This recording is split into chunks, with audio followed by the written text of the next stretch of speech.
আসসালামু আলাইকুম।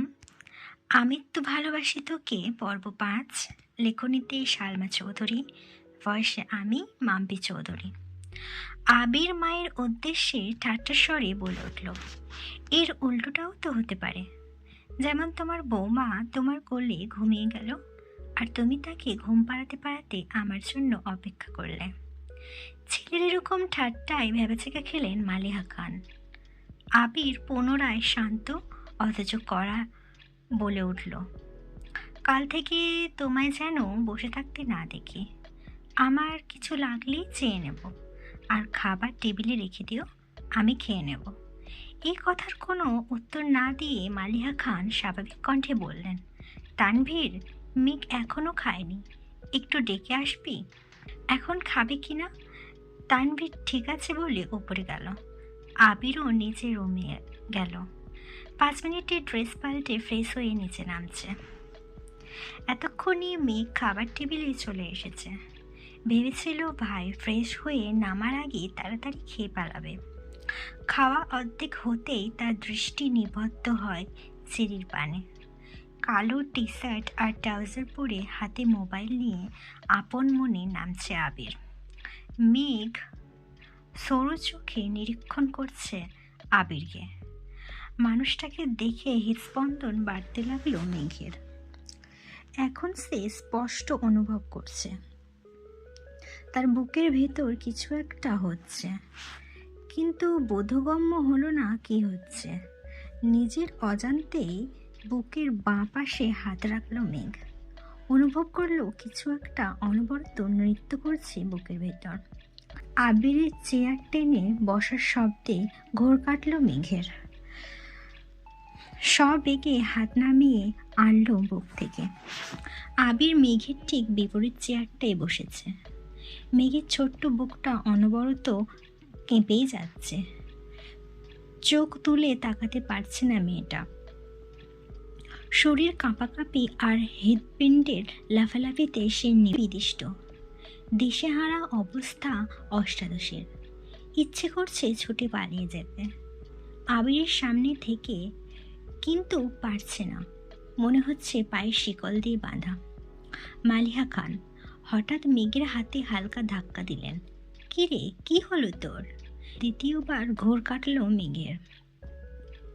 তৎক্ষণাৎ স্বাভাবিক হওয়ার চেষ্টা করলো। কাঁপা কাঁপা গলায় বলল, কিছু না। এই বলে পুনরায় খাওয়ার চেষ্টা করলো, কিন্তু এবার আর গলা দিয়ে খাবার নামছে না মেঘের। গলা শুকিয়ে কাঠ হয়ে গেছে। কাঁপা কাঁপা হাতে গ্লাস নিয়ে ঢকঢক করে অর্ধেক গ্লাস পানি নিমেষেই শেষ করে ফেলল মেঘ। আবির আপন মনে খাচ্ছে। সামনে বা আশেপাশে কি হচ্ছে এসব দেখার প্রয়োজনই মনে করল না সে। এই জগতে সব কিছু তার আগ্রহ দৃষ্টি করতে অক্ষম। আবিরের গা ছাড়া ভাব থেকে কিছুটা স্বাভাবিক হয়ে খাওয়া শুরু করে মেঘ। মাঝখানে এক পলকের জন্য তাকিয়েছিল আবিরের দিকে। কালো টি শার্টে মুখটা কত মায়াবী লাগছিল। এলোমেলো চুল, খাওয়ার স্টাইল দেখে দ্বিতীয়বারের মতো ক্রাশ খেল অষ্টাদশী। কে বলতে পারে 2 দিন আগে পর্যন্ত আবিরের কোনো স্মৃতি ছিল না মেঘের মন মস্তিষ্ক জুড়ে। হঠাৎ মনে পড়লেও শুধু ওকে মেরেছিল এই স্মৃতিটাই মনে হতো, আর রাগে কটমট করতো মেঘ। আর আজ বিকাল থেকে যতবার আবিরকে দেখছে ততবার মেঘের ছিন্ন বক্ষ ধরফড়িয়ে উঠছে। ছোটবেলা যে ভয়টা ভাইয়ের প্রতি বোনের ছিল সেটা আজ বদলে গেছে। আবিরের দৃষ্টি তাকে বরফের ন্যায় জমিয়ে দিচ্ছে প্রতিনিয়ত। এই দৃষ্টিতে সূচালো কিংবা ধারালো অস্ত্র আছে যা এক কিশোরের বক্ষ পিঞ্জর এফোর ওফোর করে দেওয়ার ক্ষমতা রাখে। আবিরের দিকে এক দৃষ্টিতে তাকিয়ে হাবিজাবি চিন্তা করছিল মেঘ। আবির চোখ তুলে তাকালেই মেঘের মনোযোগ ঘুরে গেল। আবিরের তপ্ত দৃষ্টি মনে হচ্ছে ফালাফালা করে দিচ্ছে হৃৎপিণ্ডটা। দৃষ্টি সংযত রেখে চিবুক নামিয়ে নিল গলায়। সহসা মুখবিবর চুপসে গেছে আমসত্ত্বের ন্যায়। দ্বিতীয়বার আবিরের দিকে তাকানোর স্পর্ধাটুকু হয়নি অষ্টাদশীর। এর মধ্যে মালিহা খান ছেলে আবিরের উদ্দেশ্যে বলে উঠলেন, তোর নতুন কোম্পানিটা কি না খুললে হয় না? তোর বাবা বিষয়টা ভালোভাবে নিচ্ছেন না। কেন বাবাকে রাগিয়ে দিচ্ছিস? তোর বাবা তোকে অনেক ভালোবাসে। শানিত স্বরে মায়ের দিকে তাকিয়ে আবির বলা শুরু করলো, ছেলেরা সারা জীবন বাবাদের প্রিয় থাকতে পারে না। নিজের স্বপ্ন ইচ্ছাকে প্রাধান্য দিতে গিয়ে দূরত্ব বেড়ে যায় বাবা ছেলের। এটা অস্বাভাবিক কিছু না। যদি বাবার স্বপ্ন আর ইচ্ছের হাল প্রতিটা ছেলে ধরতো, তাহলে পৃথিবী এতটা এগিয়ে যেত না। আমাকেও দেশ ছেড়ে এত বছর বাইরে পড়ে থাকতে হতো না। আব্বু নিজে এই কোম্পানি শুরু করেছিল। উনি যদি ওনার বাবার ইচ্ছাকে প্রাধান্য দিতেন, তাহলে আজ এত দূর পৌঁছাতেন না। তাছাড়া আমি তো বলিনি বাবার স্বপ্ন বাদ দিয়ে আমি আমার স্বপ্নকে প্রাধান্য দেব। আমার স্বপ্ন একান্তই আমার। আমি দুদিকই সামলাবো। তুমি এসব নিয়ে অযথা চিন্তা করে নিজের শরীর খারাপ করো না। মালিহা খান চিন্তিত স্বরে বলে উঠলেন, এত চাপ আর দৌড়াদৌড়ি করে তো নিজে অসুস্থ হয়ে পড়বি বাবা। আবির গম্ভীর কণ্ঠে বলে উঠল, তোমাকে তো বললাম আমার জন্য দুশ্চিন্তা করতে হবে না। তানভীর মাঝখান থেকে বলে উঠল, ভাইয়ের জন্য চিন্তা করার মানুষ আছে বড় আম্মু। তুমি রিল্যাক্সে থাকতে পারো। মেঘ এতক্ষণ নীরবে খেলেও এই কথা শোনা মাত্রই ছোট দেহ কম্পিত হয় তার। আতঙ্কিত হয়ে তাকালো আবিরের দিকে। আবির তৎক্ষণাৎ ঘাড় ঘুরিয়ে তাকালো তানভীরের দিকে। অমনি মুখটা চুপসে গেল তানভীরের। করুণ স্বরে বলল, সরি ভাই। পিনপতন নীরবতা খাবার টেবিলে। কেউ কোনো কথা বলছে না। মেঘের মনটা সহসা খারাপ হয়ে গেল। তানভীর আবিরের একনিষ্ঠ ভক্ত। এক কথায় দুজন দুজনের বেস্ট ফ্রেন্ড। আবির গুরুগম্ভীর স্বভাবের, রাগী, কথা কম বলে, কিন্তু দিন শেষে আবিরের অপ্রত্যাশিত আবেগগুলো তানভীরকেই শেয়ার করে এসেছে এত বছর। এমনকি এখনও আবিরের থেকেও বেশি তানভীর ভালোবাসে আবিরকে। আবির যদি বলে সারা রাত এক পায়ে দাঁড়িয়ে থাকবে, তানভীর তাই করবে। অবশ্য করবে নাই বা কেন, সেই কলেজ লাইফ থেকে রাজনীতি করার ইচ্ছে তানভীরের। পড়াশোনাতে তার বিশেষ আগ্রহ ছিল না। বড় আব্বু এবং আব্বুকেও বলেছে কয়েকবার, তাদের কড়া জবাব, রাজনীতি আমাদের পছন্দ না, এইবারে কেউ রাজনীতি করবে না। একদিন বাধ্য হয়ে ভাইকে কল করেছে তানভীর। ভালো মন্দ কথা শেষ করে তানভীর ভয়ে ভয়ে বলল, ভাইয়া তোমার সাথে আমার একটু কথা ছিল। আবির সাবলীল ভঙ্গিতে উত্তর দিয়েছিল সেদিন, রাজনীতি করতে চাস তাই তো? তানভীর নিজের কানকে বিশ্বাস করতে পারছিল না। আবির এত স্বাভাবিকভাবে কথাটা বলেছে। আবির, তুই রাজনীতি কর, সমস্যা নেই, কিন্তু কিছু বিষয় মাথায় রাখবি। বিষয়টা দেখতে যতটা সহজ ততটাও সহজ না। একনিষ্ঠ এবং সৎ থাকতে হবে তোকে। দলমত নির্বিশেষে তোকে সত্যের পথে চলতে হবে। পা চাটা স্বভাব যেন না হয়। তানভীর ভয়ে ভয়ে বলল, বড় আব্বু আর আব্বু তো রাজি হচ্ছে না। আবির হেসে উত্তর দিয়েছিল, ওইসব আমি সামলে নেব। তুই আমায় কথা দে, তুই তোর জায়গায় সৎ থাকবি, আর যে কোনো সমস্যা আমায় শেয়ার করবি। সেদিন খুশিতে তানভীরের চোখ টলমল করছিল।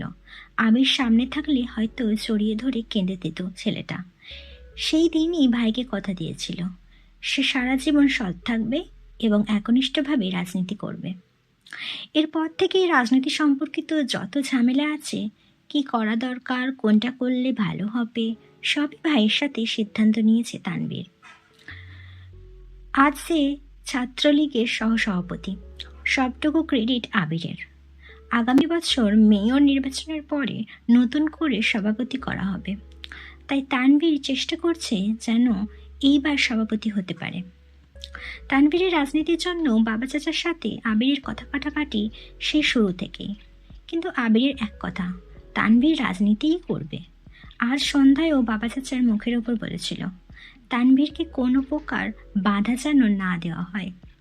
তানভীরের জীবনে আবির গাছের ন্যায়, যার ছায়ায় তানভীর অবস্থান। ভাই ছাড়া তানভীর অসহায়। খাওয়া শেষ করে আবির নিজের রুমে চলে গেছে। তানভীরও চলে গেছে, কিন্তু বসে আছে মেঘ। সে খাবার টেবিলে সবার আগে এসেছিল, ভেবেছিল ভাইয়ের আগে খেয়ে পালাবে, কিন্তু তা আর হলো কই। আবিরের জীবনে কেউ আছে, এই কথাটাই মাথায় ঘুরপাক খাচ্ছে অষ্টাদশের। ভাতের প্লেটে আঙুল ঘোরাচ্ছে আর ভাবছে, আমার ছোট মনটা এভাবে ভেঙে গেল, প্রেমে পড়ার আগেই ব্রেকআপ হয়ে গেল। ছি, তৎক্ষণাৎ নিজের মনকে নিজেই সান্ত্বনা দিচ্ছে। থাক, মন খারাপ করিস না, ছেলেটা ভালো না। মনে নেই তোকে ছোটবেলা মেরেছিল? আস্ত হিটলার। তোর জীবনে রাজপুত্র আসবে, যার জীবনে রাজ করবি শুধু তুই। মালিহা খান মেয়ের হাতে পুনরায় ধাক্কা দিয়ে বলল, থাক, তোর আর খেতে হবে না। এতে হুঁশ ফিরে মেঘের। মেঘ কিছু বলার আগেই খাবারের প্লেট সামনে থেকে নিয়ে যান উনি। বড় আম্মুর এসব কর্মকাণ্ডে আহাম্মক বনে যায় মেঘ। মালিহা খান বলে ওঠেন, এভাবে 14 ঘন্টা ভাত নিয়ে বসে থাকলে বিষ হয়ে যাবে খাবার। মেঘেরও খাবার খাওয়ার তেমন ইচ্ছে নেই আর, সে তো নিজেকে সান্ত্বনা দিতে ব্যস্ত। হাতটা ধুয়ে রুমের দিকে যাচ্ছে। মালিহা খান মেঘকে ডেকে আবার বললেন, তোর কি পেট ভরেছে, নাকি নতুন করে খাবার দেব তোকে? আর খাবো না, একটু এটুকু বলে রুমে চলে আসে মেঘ। পড়তেও ইচ্ছে করছে না মেয়েটার, চুপচাপ শুয়ে আছে। চোখ বন্ধ করতে ভেসে ওঠে আবিরের হাসি। বাইক এনে যখন হাসি মুখে বলছিল, কথাগুলো কানে ভেসে আসছে। কি সুন্দর করে কথা বলে মানুষটা, তাকানোর ধরন, রাগলে কুচকে ফেলা ঘন ভ্রু দুটো, সবই যেন চোখের সামনে ভাসছে মেঘের। সঙ্গে সঙ্গে চোখ খুলে ফেলে মেঘ। বুক ভেঙে আসে কষ্টে। এই লোক আমার ভাবনায় কেন আসছে বারবার? এই লোক তো অন্য কারো। এই বলে অভিমানে ঘুমিয়ে পড়ে মেঘ। আজ শুক্রবার সকালে থেকে বাড়িতে হইচই শুরু হয়ে গেছে। মিম, আদি আর মেঘ দুষ্টামি আড্ডায় মাতিয়ে তুলেছে ড্রয়িং রুম। তিন যা রান্নায় ব্যস্ত।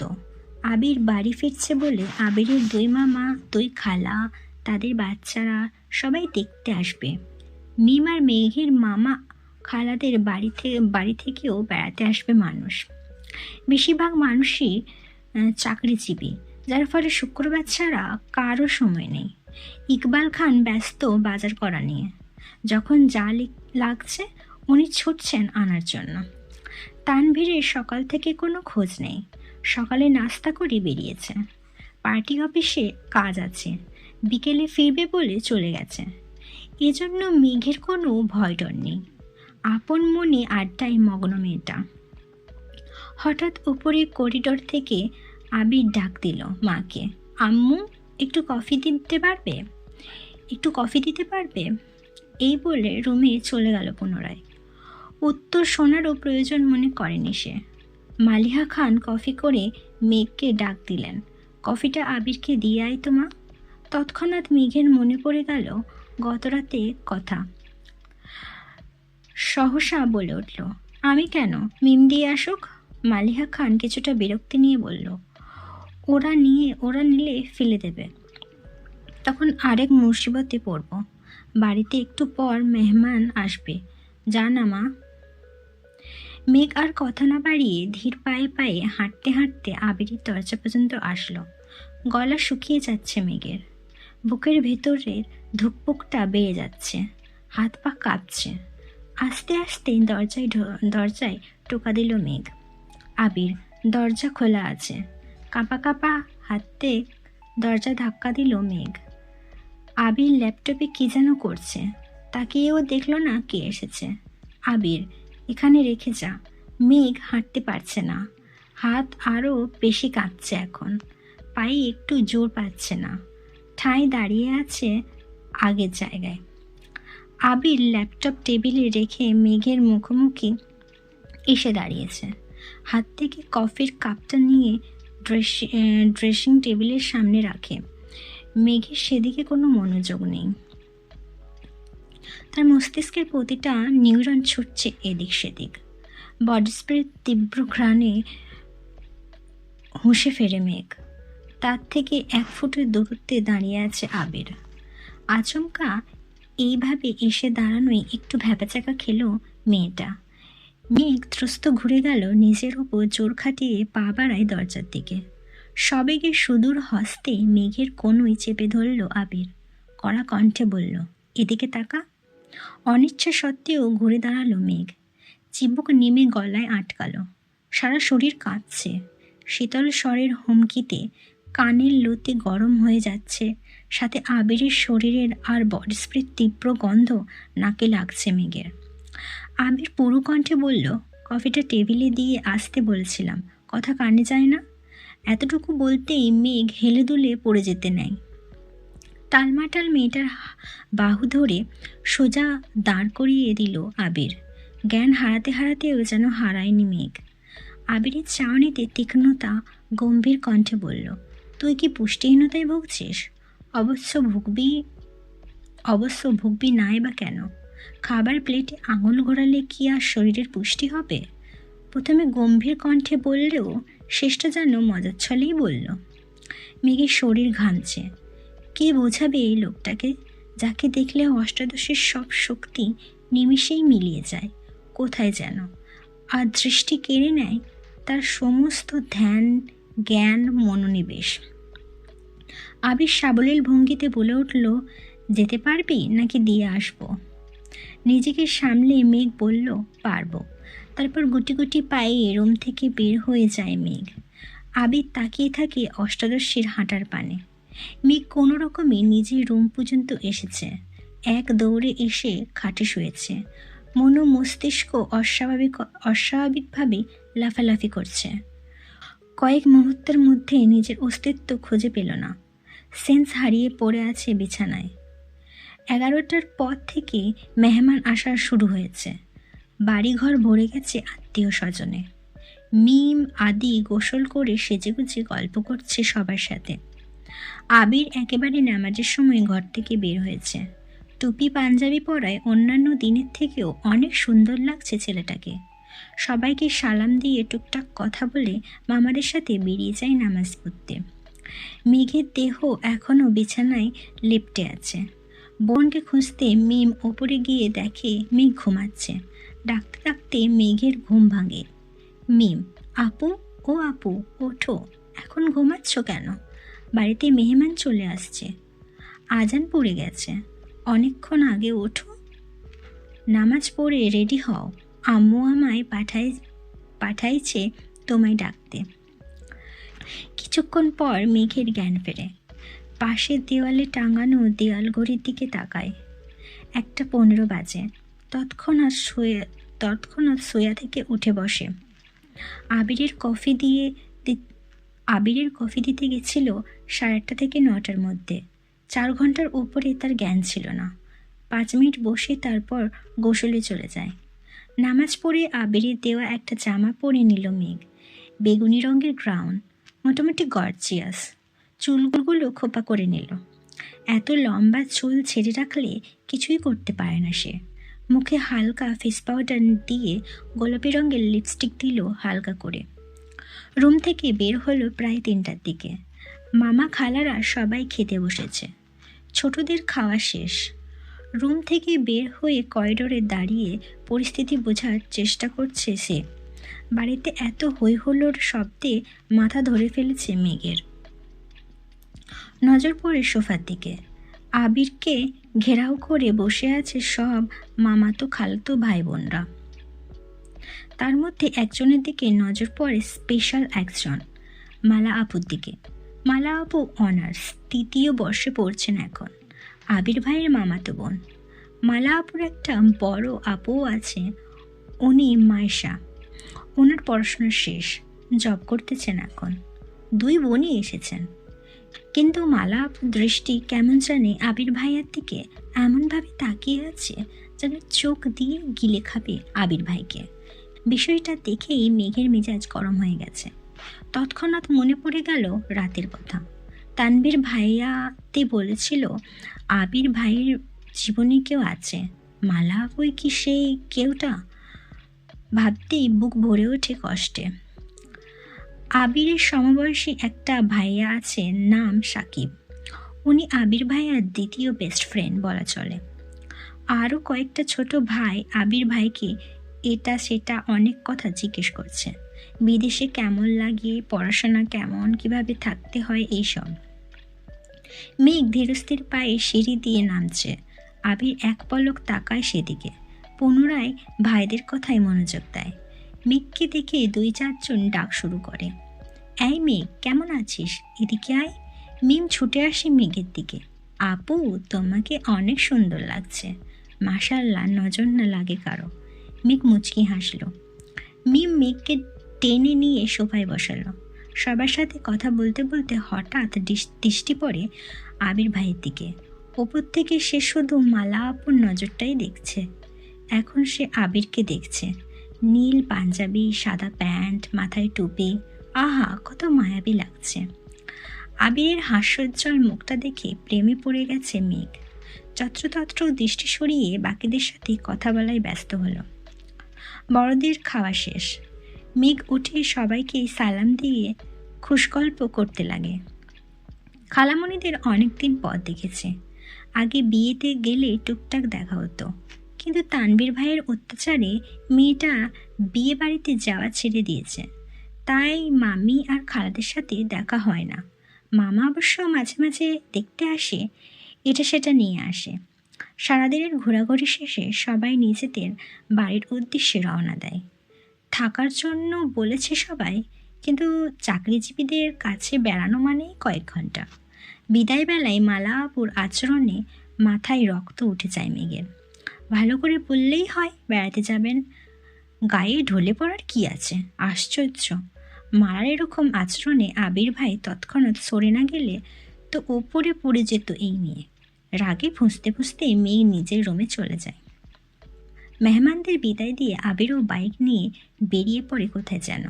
মাঝখানে তানভীর একবার এসেছিল সবার সাথে দেখা করে, আবার বেরিয়ে গেছে। পার্টি অফিসে কী নিয়ে ঝামেলা চলছে, তাই বসার সময় হয়নি তার। মেঘ নিজের রুমে দরজা বন্ধ করে কাঁদতে লাগলো, কিন্তু কেন কাঁদছে সে নিজেও জানে না। অতিরিক্ত রাগে কান্না আসে মেয়েটার। তো এই ছিল আমি তো ভালোবাসি তোকে পর্ব 5। পরবর্তী পর্ব নিয়ে খুব তাড়াতাড়ি আসবো। ভুল ত্রুটি হলে মাফ করে দেবেন। ভালো থাকবেন, সুস্থ থাকবেন, নিজের খেয়াল রাখবেন। আল্লাহ হাফিজ। আসসালামু আলাইকুম। আমি তো ভালোবাসি তোকে পর্ব 6, লেখনীতে সালমা চৌধুরী। মেঘ বরাবরই খুব অভিমানী, অল্পতেই কান্না করে দেয়। রাত 10টা বেজে গেছে, এখনও মুখ ফুলিয়ে রুমে বসে আছে মেয়েটা। সারাদিন খাওয়া নেই। তড়িঘড়ি করে তানভীর বাড়িতে ঢুকে এসেই মাকে জিজ্ঞেস করে, মেয়ে খেয়েছে? হালিমা খান সহসা উত্তর দিলেন, সন্ধ্যার পর থেকে এত ডাকছি, দরজা তো খুলছে না। তানভীর আর কথা বাড়ালো না। তড়িৎ গতিতে ছুটে গেল বোনের দরজার সামনে। প্রথমে আস্তে করে ডাকলো, মেঘের সাড়া নেই। আচমকা চোয়াল শক্ত করে এক প্রকার চিৎকার দিল, মেঘ, তুই এই মুহূর্তে দরজা না খুললে তোর কপালে শনি আছে, বলে দিলাম। মেঘ শুয়া থেকে এক লাফে উঠে বসলো। কয়েক সেকেন্ডে দৌড়ে গিয়ে দরজাটা খুলল। চোখ তুলে তাকানোর সাহস নেই ভাইয়ের দিকে। আজ পর্যন্ত তানভীর মেঘের গায়ে হাত তুলেনি, শুধু ধমকই দেয়। কিন্তু ভাইকে এক বিন্দু বিশ্বাস করে না মেঘ। কখন আবির ভাইয়ের মতো নাক মুখে মারবে থাপ্পড়, বিশ্বাস নেই। দরজা খুলতেই নরম স্বরে তানভীর বলল, খেতে যা। মেঘ তানভীরের এত নরম স্বর কোনোদিনও শোনেনি। ভাবতেই পারছে না ভাইয়া তাকে এত ভালোবেসে খেতে বলছেন। তানভীর, খাওয়া শেষ হলে তোর ফোনটা দিস, তোকে একটা ফেসবুক আইডি খুলে দেব। তানভীরের এমন কথায় মেঘ আহাম্মক বনে গেল। তানভীর ভাই বরাবরই এইরকম, নিজেই ঝাড়বে, তারপর নিজেই আদর করবে, এটা সেটা কিনে আনবে মেঘের জন্য। কিন্তু আজকের বিষয়টা সম্পূর্ণ ভিন্ন। এত নরম স্বর কখনো শোনেনি এর আগে। নিমেষেই মনটা খুশিতে ভরে গেল মেঘের। খাবার টেবিলে বসে আপন মনে খাচ্ছে মেঘ। আজকে তার পছন্দের অনেক রেসিপি আছে, একটু একটু করে সব চেক করছে। কিন্তু রাগে ফুসফুস করছে মেঘের আম্মু হালিমা খান, সন্ধ্যা থেকে যে তোকে এতবার ডাকতে গেলাম, বের হলি না কেন? ঠিকই ভাইয়ের ভয়ে বের হয়ে আসলি। আমাকে কেন কষ্ট দিস? তোকে কে কি বলে 2 দিন পর পর না খেয়ে পড়ে থাকিস? কিছুদিন পর যে অ্যাডমিশন, না খেলে পড়বি কিভাবে? আর না পড়লে ভর্তি হবে কিভাবে? তুইও তোর ভাইয়ের মতো হচ্ছিস। সে সারাদিন ভণ্ডের মতো টই টই করে ঘুরে, আর তুইও এখন তার ভাব নিচ্ছিস। খেয়ে না খেয়ে রুমে পড়ে থাকিস। আর শোন, মেয়ে মানুষের এত রাগ জেদ ভালো না। তোর এই রাগ জেদ সামলানোর জন্য আমরা সারা জীবন তোর পাশে থাকবো না। এতটুকু বলেই চোখ পড়ে ড্রয়িং রুমে দাঁড়ানো আবিরের দিকে। আবিরের চাউনিতে পরিষ্কার রোষ্ঠতা, শ্যামবর্ণের মুখমণ্ডল কালো দেখাচ্ছে। কড়া কণ্ঠে মামনির দিকে তাকিয়ে প্রশ্ন করল, কি হয়েছে? পুরুষালী কণ্ঠে আঁতকে ওঠে মেঘ। হালিমা খান গলা নামিয়ে উত্তর দিল, খায় না ঠিক মতো, পড়াশোনা করে না, কি করব ওকে নিয়ে? আবির পূর্বের অভিব্যক্তি বজায় রেখে উত্তর দিল, ওকে কিছু বলো না। কাল থেকে মেঘ টাইম টু টাইম খাবে, একটু এদিক সেদিক হলে সেটা আমি দেখব। আবিরের কথায় খুশি হয়ে গেল হালিমা খান, কিন্তু মেঘ খুশি হবে নাকি ভয় পাবে তা বুঝে উঠতে পারছে না। এত বছর অভিমান করে মাঝে মাঝে না খেয়ে থাকলে তানভীর এসে ধমকে বা বুঝিয়ে খাওয়াতো। এখন সেই দায়িত্ব নিতে যাচ্ছে আরও একজন। 2জন মিলে মেঘকে শাসন করবে ভাবতেই মেঘের বুক কেঁপে ওঠে। আবার মনের মধ্যে অন্যরকম প্রশান্তিও কাজ করে মেঘের। আবির ভাইয়ের মূল্যবান সময়ের মধ্যে 5 মিনিট সময় যে মেঘকে নিয়ে ভাববে, এতেই খুশি খুশি লাগছে মেঘের। তৎক্ষণাৎ মনে হয়ে গেল তানভীর ভাইয়া বলেছে ফেসবুক আইডি খুলে দেবে। তাড়াতাড়ি খেয়ে রুমের দিকে ছুটল মেঘ। রুম থেকে ফোন নিয়ে ছুটে গেল তানভীর ভাইয়ের রুমে, কিন্তু তানভীর ভাইয়া রুমে নেই। কিছুক্ষণ অপেক্ষা করলো, কিন্তু কোথাও নেই। মোবাইল নিয়ে নিজের রুমে ঢুকতে যাবে, হঠাৎ শুনতে পেল তানভীরের কণ্ঠ, কিন্তু কোথায় আছে? বাধ্য হয়ে মেঘ জোরে ডাক দিল, ভাইয়া। তানভীর পাশের রুম থেকে উত্তর দিল, আবির ভাইয়ের রুমে আমি, আয়। আবির ভাই নামটা শুনেই মেঘের বুকটা হু হু করে উঠে চিন্তায়। নিজেকে নিজে সাহস দেওয়ার চেষ্টা করলো। তারপর গুটি গুটি পায়ে হেঁটে দরজায় দাঁড়ালো। তানভীর, ভেতরে আয়। মেঘ, মোবাইলটা দিয়ে যাই, তুমি কাজ করো। তানভীর, আরে ভেতরে আয়, বস তুই, তোকেও দরকার লাগবে। মেঘ আর কথা না বাড়িয়ে চুপচাপ খাটের কর্নারে বসলো। আবির নেই রুমে, ওয়াশরুমে আছে মনে হয়। তানভীর ফোন নিয়ে কি যেন করছে। তখনই ওয়াশরুম থেকে বের হলো আবির। মেঘের দৃষ্টি পড়ে সেদিকে। একটা ছাই রঙের টি শার্ট আর একটা ব্ল্যাক ট্রাউজার। ভেজা চুলগুলো থেকে টপটপ করে পানি পড়ছে। শরীরের টি শার্টটা অনেকটাই ভিজে গেছে। মেঘ টেনে হিঁচড়ে দৃষ্টি নামিয়ে আনলো। মনে মনে ভাবছে, একটা মানুষ এত কিউট কিভাবে হয়? যদি পারতাম আমার পড়ার টেবিলে সাজিয়ে রাখতাম, সারাদিন পড়তাম আর দেখতাম, তাহলে আমার মন কখনোই খারাপ হতো না। লোকটা ফর্সা নন, শ্যামলা গায়ের রং, কিন্তু দেখতে মারাত্মক সুন্দর। সবচেয়ে মারাত্মক ওনার লুক, তাকানোর স্টাইল। উফ, যতবার দেখছি ততবারই নতুন করে ক্রাশ খাচ্ছি। আবির ভাই খাটের অপর পাশে মোবাইল হাতে নিয়ে বলছেন, তানভীর ভাইয়া। মোবাইলে ফেসবুক অপশন ক্রিয়েট নিউ অ্যাকাউন্টে ঢুকতেই তানভীর ভাইয়ের ফোনে কল আসে। দাঁড়িয়ে পকেট থেকে ফোন বের করে রিসিভ করে কথা বলা শুরু করে। অমনি মেঘের মোবাইলটা আবিরের হাতে দিয়ে বলে, ভাইয়া তুমি ওরে অ্যাকাউন্টটা খুলে দাও, আমার গুরুত্বপূর্ণ কল আসছে। এই বলে মোবাইল রেখে রুম থেকে বেরিয়ে চলে গেলেন। মেঘ বসে আছে চুপচাপ, মুখ তুলে তাকাতে সাহস পাচ্ছে না। বুকটা এখনও ধুকপুক করছে। আবির মেঘের মোবাইলে নিজের মতো করে ফেসবুক অ্যাকাউন্ট খুলছে। জন্ম তারিখ, সাল, নাম কিছু জিজ্ঞেস করার প্রয়োজন মনে করছে না উনি। সব কাজ শেষ করে ফোনটা এগিয়ে দিলেন মেঘের দিকে। তখনই রুমে ঢুকলো তানভীর। সহসা বলে উঠল, শেষ। এই বলে ফোনটা নিজের হাতে নিল। ফেসবুকে ঢুকে তানভীরের আইডিটা খোঁজে রিকোয়েস্ট পাঠালো। আবিরের দিকে তাকিয়ে বলল, ভাইয়া তোমাকে রিকোয়েস্ট দিই, অ্যাকসেপ্ট করো নাকি? আবির গম্ভীর কণ্ঠে বলল, আমার রিকোয়েস্ট দিতে হবে না। তানভীর কথায় পাত্তা না দিয়ে কয়েক সেকেন্ড পর বলল, ভাইয়া তোমায় রিকোয়েস্ট পাঠিয়েছি, অ্যাকসেপ্ট করে নিও, না হলে আমার ছোট্ট বোনটা কষ্ট পাবে। আবির তীক্ষ্ণ দৃষ্টিতে তাকিয়ে আছে তানভীরের দিকে। মেঘ মনে মনে খুশি হলো ভাইয়ের কথায়।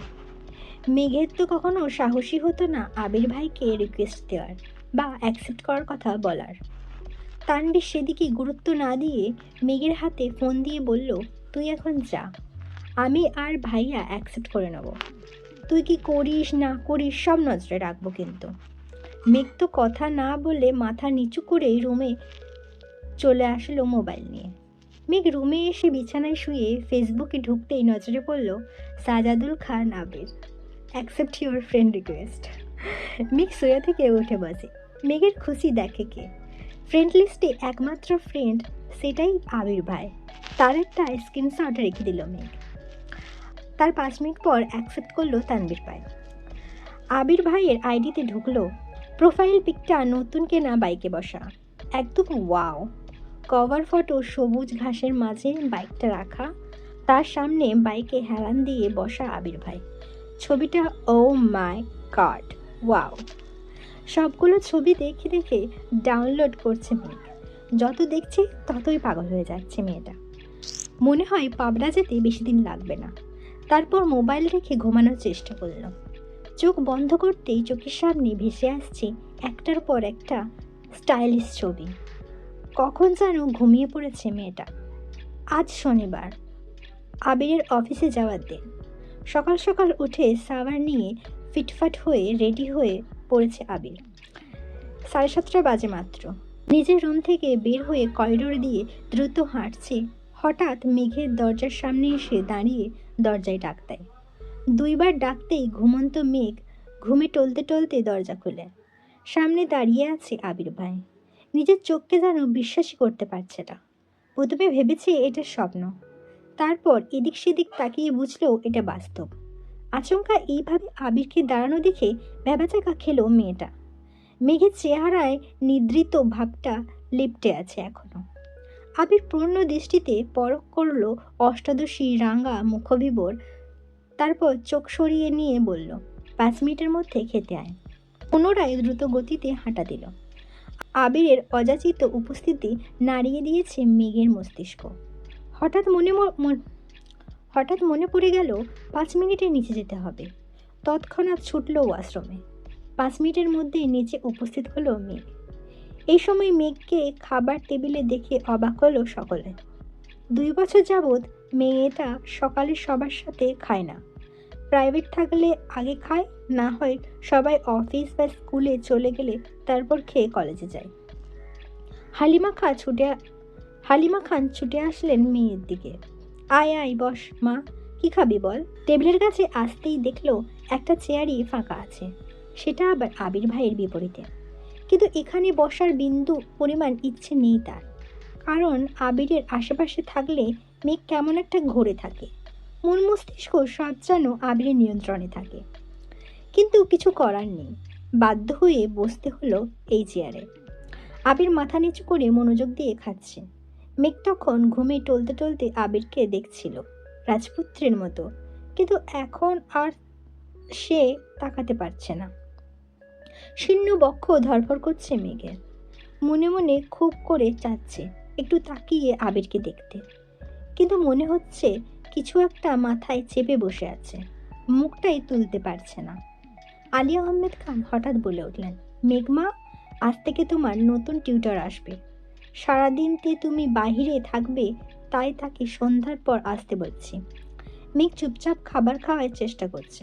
বুকের ভেতর যে ঝড় তুফান চলছে তা যেন কেউ বুঝতে না পারে। আবির সবার আগে খাবার শেষ করে বাসা থেকে বের হয়ে গেছে। আবিরের পেছন পেছন আলী আহমেদ খান, মোজাম্মেল খান ও ইকবাল খানও চলে গেলেন। ইকবাল খান আগেই অফিসে জানিয়ে দিয়েছে অফিস যেন সাজিয়ে গুছিয়ে রাখে। আবির অফিসের সামনে এসে বাইক পার্ক করে অফিসে ঢুকতে গেলে সিকিউরিটি গার্ড বলে ওঠেন, স্যার আপনার একটু বসতে হবে, বড় স্যাররা না আসলে আপনি ভেতরে যেতে পারবেন না। আবিরের পায়ের রক্ত মাথায় উঠে যাচ্ছে। রাগে কটমট করতে করতে ওয়েটিং রুমে বসে আছে সে। 10 মিনিটের মধ্যেই অফিসে ঢুকলেন 3 ভাই। আবির তখনও বসেই আছে। কিছুক্ষণ পর সিকিউরিটি গার্ড এসে ডাকলেন, স্যার আপনাকে ভেতরে যেতে বলেছে। আবির নির্ভীক ভঙ্গিতে হেঁটে ভেতরে চলে গেল। অফিসের ভেতরে ফুল দিয়ে সাজানো। ঢুকতেই সবাই হাততালি দিয়ে কংগ্রাচুলেশন জানাচ্ছে আবিরকে। 1জন ছবি তোলায় ব্যস্ত। বাবা, চাচা 3জন আর আবির মিলে একটা কেকও কাটলো। 3 ভাইয়ের তো আজকে খুশির দিন। বংশের বড় ছেলে আজকের কোম্পানির হাল ধরতে যাচ্ছে। এর থেকে বড় পাওয়া আর কি আছে? তানভীরের মতো আবির যদি মুখের উপর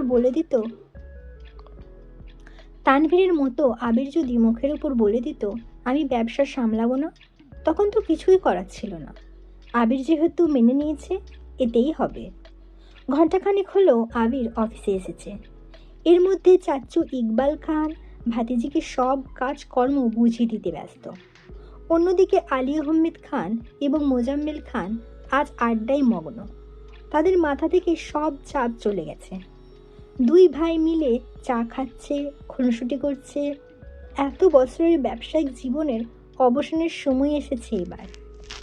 সারাদিন আবিরের ব্যস্ততায় কাটে। প্রথম দিনের অফিস দায়িত্ব বুঝে নেওয়া বিশাল চাপ। মাঝখানে একবার সময় করে বাবা চাচাদের সাথে তোলা একটা ছবি ফেসবুকে শেয়ার করেছিল। 6টায় বাসায় ফিরছে আবির। এসে সোজা রুমে চলে গেছে। শাওয়ার নিয়ে রেস্ট নিচ্ছে। হয়তো ঘুমিয়ে পড়েছিল।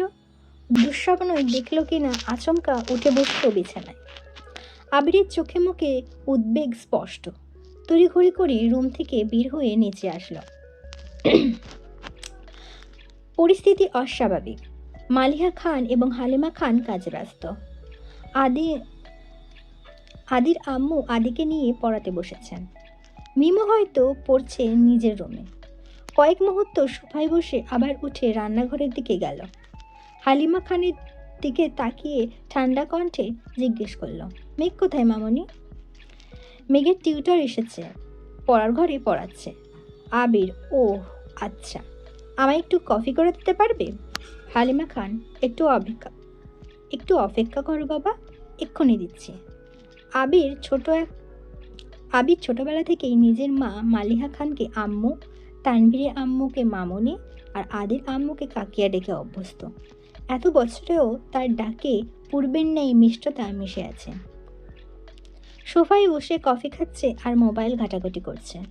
20 মিনিট পর পড়ার রুম থেকে বের হলো একটা ছেলে। বয়স হয়তো 22-23 হবে। 5 ফুট 7-8 লম্বা হবে, চোখে চশমা। হালিমা খানকে বলল, আন্টি আজ আসি, আবার কাল আসবো। হালিমা খান ও হাসির মুখে বললেন, আচ্ছা ঠিক আছে। এদিকে আবিরের কোমলতা পাল্টে গেল, চটে গেল ভীষণ। সবাইকে ঘুষি বসালো সোফার পাশের দেওয়ালে। আবিরের চোখ আগুনের মতো লাল হয়ে গেল। এক মুহূর্ত বসলে না, সোজা উঠে ধপধপ করে সিঁড়ি দিয়ে উঠে নিজের রুমে চলে গেল। এই ছিল আমি তো ভালোবাসি তোকে পর্ব 6। পরবর্তী পর্ব নিয়ে খুব তাড়াতাড়ি আসবো। সুস্থ থাকবেন, ভালো থাকবেন, নিজের খেয়াল রাখবেন। আল্লাহ হাফিজ। আসসালামু আলাইকুম। আমি তো ভালোবাসি তোকে পর্ব 7। লেখনীতে সালমা চৌধুরী, ভয়েসে আমি মাম্পি চৌধুরী। অতিরিক্ত রাগে আবিরের তামাটে চেহারা রক্তবর্ণ ধারণ করেছে। চক্ষু যুগলে ক্রোধ স্পষ্ট প্রতীয়মান হচ্ছে। 5 থেকে 7 মিনিটের মধ্যে ভীষণ তাড়াহুড়োতে তৈরি হয়ে নিচে নামছে আবির। মেঘ পড়ার রুম থেকে বই খাতা নিয়ে রুমের উদ্দেশ্যে রওনা দিল। হঠাৎ সিঁড়ির নিচে সাইড হয়ে দাঁড়িয়ে পড়ে সে। আবির ভাই হুলুস তুলুস বাঁধিয়ে নামছে। মেঘ এক দৃষ্টিতে তাকিয়ে আছে। মানসিক টানাপোড়েনে ভুগছে মেয়েটা। আবিরের সামনে বা আশেপাশে কোথাও দাঁড়াতে পারে না সে। আবিরকে দেখলেই যেন খেই হারায় বারবার। হৃদয় কেঁপে ওঠে অষ্টাদশের। কেমন অস্থির অস্থির লাগে। যেমন মারাত্মক চাউনি তেমনি মারাত্মক তার চলাফেরা। মনে মনে এসব ভেবেই যেন ঘোরের রাজ্যে চলে যায় মেঘ। আবির পাশ দিয়ে যাওয়াতে আবিরের শরীরের ঝাঁঝালো গন্ধ সাথে তীব্র স্প্রের গন্ধ মস্তিষ্ক পর্যন্ত চলে যায়। সহসা ঘোর কাটে মেঘের। সিঁড়িতে আবির ভাই নেই। কয়েক কদমে আবির পৌঁছে গেল মেইন গেটের কাছে। হঠাৎ রান্নাঘর থেকে মালিহা খান ডাকলেন, এই সময় কোথায় যাচ্ছিস বাবা? মেঘ পেছন ফিরে তাকায় সেদিকে। আবির চৌকাঠের বাইরে পা রাখতে রাখতে ব্যস্ত আর ক্রোধিত কণ্ঠে উত্তর দিল, বাইরে একটু কাজ আছে, ফিরতে রাত হবে। এক মুহূর্তও দাঁড়ায়নি সে, ক্ষিপ্র বেগে হেঁটে চলে যায়। মেঘ ঠাঁই দাঁড়িয়ে আছে সিঁড়ির নিচে, কিছুই যেন ঢুকছে না ছোট্ট মস্তিষ্কে। কয়েক মুহূর্ত পরে মেঘ ও যথারীতি বই খাতা নিয়ে রুমে চলে যায়। আজ তার অনেক পড়া, আগামীকাল রবিবার, কোচিংয়ে পরীক্ষা, ক্লাস, নতুন টিউশন, সব মিলিয়ে পড়া শিখতে ব্যস্ত হয়ে পড়ে। রাত 9টায় খেতে বসেছেন সবাই। খান বাড়ির খাবার টেবিলটা অনেকটাই লম্বা। টেবিলের এক পাশের প্রস্থ বরাবর বসেন আলী আহমেদ খান, খান বাড়ির বড় কর্তা। ওনার বিপরীতে কোনো চেয়ার নেই, কারণ ওনার মুখোমুখি বসার যোগ্যতা এই বাড়িতে কারণ নেই। এক পাশে 4টা চেয়ার, ইকবাল খান, আদি, তানভীর ভাইয়া আর আবির ভাইয়ের চেয়ার এক পাশে। আবির ভাই না থাকাকালীন ও চেয়ার সরানো হয়নি। অন্য পাশে 3টা চেয়ার, মোজাম্মেল খান, মিম আর মেঘের। মেয়ে মানুষ গা ঘেঁষে বসা পছন্দ করে না, তাই একটা চেয়ার স্টোর রেখে 3টে চেয়ার দূরে দূরে রেখেছে। যদিও মেহমান আসলে আরও 3-4টা চেয়ার অনায়াসে ফেলা হয় এখানে। এত বছর আবির ভাই না থাকায় মেঘ একেবারে কর্নারের চেয়ারটাতে বসেছে। আবির ভাই ফেরার পরও তাকে বাধ্য হয়ে এই চেয়ারটাতেই বসতে হয়। আবির ভাইয়ের মুখোমুখি বসা আর প্রথম বিশ্বযুদ্ধে শহীদ হওয়া দুটোই মেঘের কাছে সমান। রোজ দুবার চোখের সামনে নিজের মস্তিষ্কে রক্তক্ষরণ সহ্য করা, বুকের ভেতর উতাল পাতাল ঢেউ সামলানো, সেই ধারালো চোখের চাউনি প্রতিবার যেন পিস পিস করে কাটে অষ্টাদশীর হৃদয়টা। এদিকে বোকা মেঘ এখনো অনুধাবনী করতে পারছে না আবির ভাই কি তার শুধুই ক্রাশ, নাকি সে তার প্রেমেও পড়েছে।